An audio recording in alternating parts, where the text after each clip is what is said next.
دیکھیے دجال اکبر کے بارے میں جو احادیث ہیں،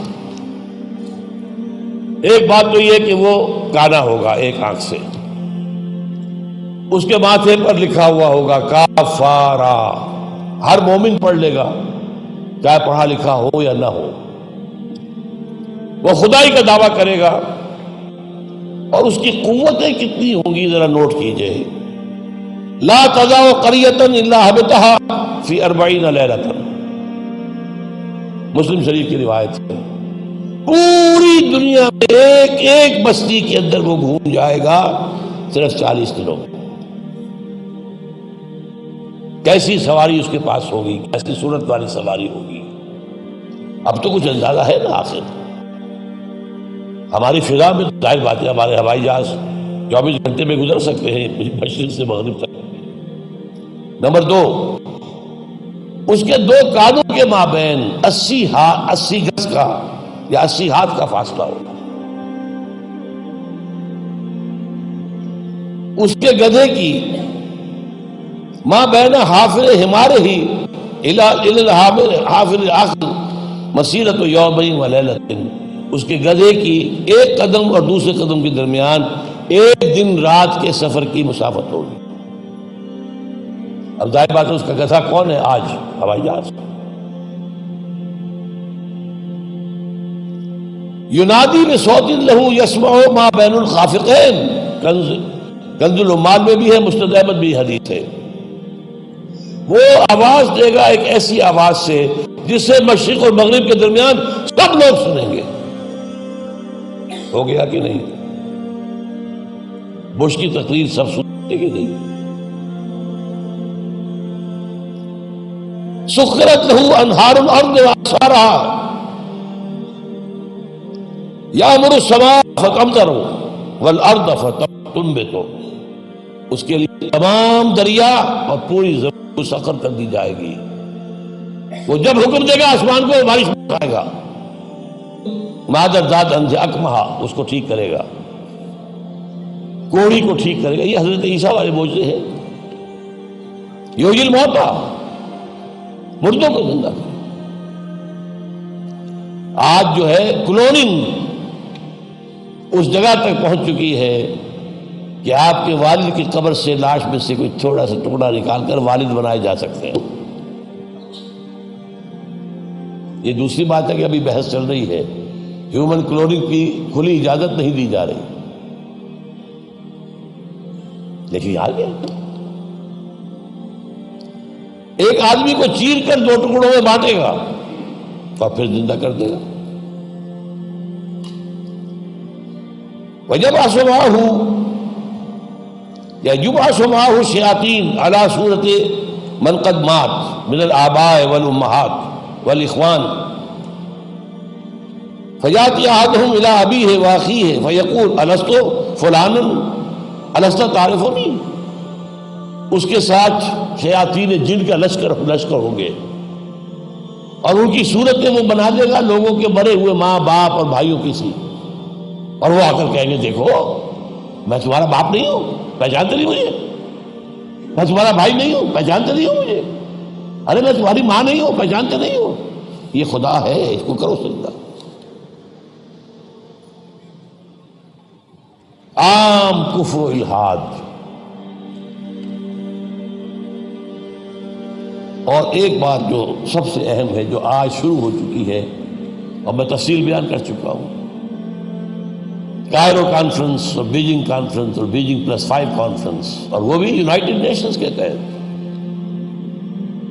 آخر من یخرج الیہ النساء، آخر میں جو اس کی پیروی کے لیے نکلے گی گھروں سے وہ عورتیں ہوں گی۔ حتی ان الرجل لیرجع الی امہ وابنتہ واختہ وعمتہ فیوثقها، یہاں تک کہ ایک بندہ مومن جائے گا دوڑ کر اپنے گھروں میں، اپنی ماں کو، بہن کو، بیٹی کو، بیوی کو باندھ کر جکڑ کر رکھنے کی کوشش کرے گا، اور وہ رسیاں توڑا کر اس دجال کے پیچھے بھاگے گا۔ وہ نقشہ ہے آج۔ ایک حکم پر یہ شیطان مشرف جو ہے ہمارے ہاں 30% سیٹیں سب عورتوں کے لیے مقرر کر دی۔ بھائی امریکہ تک میں نہیں ہے، تو ان کی پیروی کر رہے ہو، وہاں بھی نہیں ہے یہ ہم ان سے بڑھ کر ان کے مقاصد کی تکمیل میں ان سے آگے جا رہے ہیں۔ اب دیکھتے دیکھتے ہماری بات کو دیکھ کر انڈیا کے اندر بھی آیا ہے کہ 30% سیٹیں سب کی جو ہے خاص کر دی جائیں عورتوں کے لیے، وہاں وہ نہیں ہو پا رہا، جمہوری حکومت ہے، اختلافات ہو رہے ہیں، ابھی بحثیں چل رہی ہیں۔ اور یہاں کیا تھا، مشرف ایک حکم، اور کوئی نہیں بولا، کوئی مذہبی لیڈر نہیں بولا یہ کیا کر رہے ہو، کوئی سیاسی لیڈر نہیں بولا کیا کر رہے ہو یہ۔ ان کی گھٹی میں سیاست پڑ چکی ہے۔ خطرہ یہ تھا کہ ہم نے اگر ایسی کوئی بات کی تو یہ الیکشن پوسٹ پون کر دے گا، اور الیکشن بنا ہوا ان کا ایک عام طریقہ۔ بہرحال یہ دجالیت جو ہے، دجال اکبر، یہ آنا ہے۔ یہ ہوگا کون؟ اس میں احادیث کے اندر اختلاف ہے۔ ایک واقعہ یہ بھی ملتا ہے کہ حضور ہی کے زمانے میں یہودیوں میں ایک بچہ پیدا ہوا، ابن سیاد۔ وہ بڑا غیر معمولی قسم کی صلاحیتیں اس میں تھی، وہ اپنی پیٹھ کے پیچھے سے بھی دیکھتا تھا، وہ سوتا تھا تو اس کا دل نہیں سوتا تھا، وہ پوری طریقے سے اس کے حواس جو ہیں وہ بیدار رہتے تھے۔ تو حضور نے اس کے کچھ حالات وغیرہ کا باقاعدہ مشاہدہ کیا، یہ سوچتے ہوئے کہ شاید یہی دجال بن جائے۔ حضرت عمر نے کہا بھی کہ آپ مجھے حکم دیں، ایسی گردن اڑا دوں؟ فرمایا نہیں، اگر تو یہ وہ ہے تو اسے قتل کریں گے عیسیٰ ابن مریم، تم قتل کرنے والے نہیں ہوں گے، اور اگر یہ وہ نہیں ہے تو خام کا گناہ خون کا جو ہے تمہارے اوپر الزام آتا ہے۔ پھر ایک صحابی رضی اللہ تعالی عنہ، تمیم داری، وہ عیسائی تھے، اسلام لائے تھے، وہ کسی بحری سفر پر گئے تو طوفان جو ہے ان کے جہاز کو لے کر ادھر ادھر ایک مہینے تک، اس سے بھی زیادہ، موج ادھر لے گئی پھر ادھر لے گئی پھر ادھر لے گئی، حتیٰ کہ ایک جزیرے میں جا کے ان کا اترنا ہو گیا، وہاں کوئی نہیں تھا، غیر آباد۔ اندر کچھ گئے تو انہیں ایک عجیب سی مخلوق نظر آئی، جساسا، کہ نہ اس کا پتہ چلتا تھا منہ کدھر ہے دم کدھر ہے۔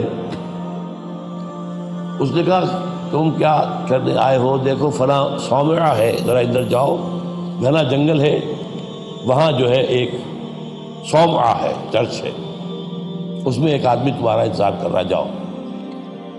وہاں گئے تو دیکھا کہ ایک بہت قوی ہے، بہت لمبا چوڑا، رسیوں میں اور چینز کے اندر جکڑا ہوا انسان، انسانی شکل۔ اور اس سے پھر مکالمہ ہوا، کچھ سوالات کیے، کیا بحیرہ گلیلی میں پانی ہے؟ کہاں ہی ہے؟ اچھا، ایک وقت آئے گا کہ پانی نہیں رہے گا، حضرت عیسیٰ علیہ السلام کی آمد کے بعد جب یاجوج ماجوج آئیں گے تو یہ سارا پانی پی جائے، کوئی قطرہ نہیں بچے گا۔ اس طرح کئی سوالات کیے، اور پھر اس نے غالباً یہ کہا کہ میں دجال ہوں، مجھے ابھی اللہ نے گرفتار کیا ہوا ہے، پھر اب وقت آئے گا مجھے چھوڑے گا۔ ایک روایت یہ ہے، جب حضرت آئے تمیم داری تو حضور نے پھر اعلان عام کرایا، مسلمانوں کو جمع کرایا، اور انہیں یہ سارا تمیم داری کا واقعہ سنوایا۔ ایک یہ بھی ہے۔ تو اب یہ کہ اس کے بارے میں یقین کے ساتھ فیصلہ کرنا کہ وہ کون ہوگا، میرا گمان یہ ہے کہ وہ وہی ہے جو ابھی اس صومعہ میں قید ہے، لیکن وہ کوئی جن ہے، انسان نہیں۔ عزازیل جو شیطان لعین ہے، اس کا کوئی بڑا جنرل ہے، جو کہ آخری وقت میں آخری امتحان کے لیے انسانوں کے اللہ تعالیٰ کی طرف سے اس کو چھوٹ دی جائے گی، اور یہ ہوگا حضرت عیسیٰ علیہ السلام کا جو حکومت کا دور ہے 40 برس اس کے آخر، اور اسے بھی پھر حضرت عیسیٰ علیہ السلام ہی قتل کرے۔ لیکن اس سے پہلے یہ ہے کہ اتنی بڑی ہوا چل چکی ہوگی کفر اور الحاد کی، اور جو ہے زوال آ چکا ہوگا، کہ پھر حضرت عیسیٰ کا انتقال ہونے کے بعد کچھ ہی عرصے کے بعد اللہ تعالیٰ ایک خاص ہوا بھیجے گا کہ جن کے دل میں بھی ایمان ہے ان کی جانیں بڑی آسانی سے، سہولت سے نکل جائے گی۔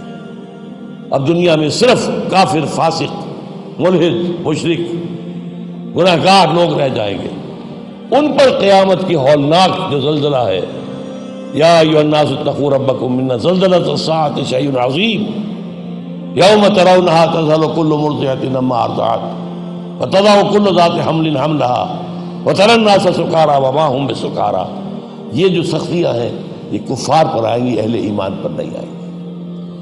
اب یہ ہے میرے اور آپ کے لیے انفرادی سطح پر تو فیصلہ کیجئے، ہم اپنے اندر سے دجال کو نکالیں، محبت اللہ سے دنیا سے نہیں، طلب آخرت کی دنیا کی نہیں، فکر روح کی جسم کی بھی کرو لیکن اس کی عمل کرو، اور وہ نظام قائم کرو جس میں حقیقت اللہ کی ہو، جس کے معاشی نظام میں سے سود اور جوئے کو نکال کر باہر کر دیا گیا ہو، معاشرہ وہ ہو جس میں عفت و عصمت کی ویلیوز ہو، شرم اور حیا کی ویلیوز ہو، خاندان کا ادارہ مضبوط ہو۔ یہ سارا کام اجتماعی سطح پر، اور خود اپنے ایمان کو اتنا مضبوط کرو کہ اگر ہماری اپنی زندگی میں وہ دجال اکبر کے آنے کا وقت ہو جائے تو ہم اس کی سختیوں کو جھیل سکیں، برداشت کر سکیں، ان امتحانات میں سے گزر سکیں اور ایمان کے اوپر ثابت قدم رہ سکیں۔ اللہ تعالی ہمارا مددگار ہو۔ اقول قولی ھذا واستغفر اللہ لی ولکم ولسائر المسلمین والمسلمات۔ صلی اللہ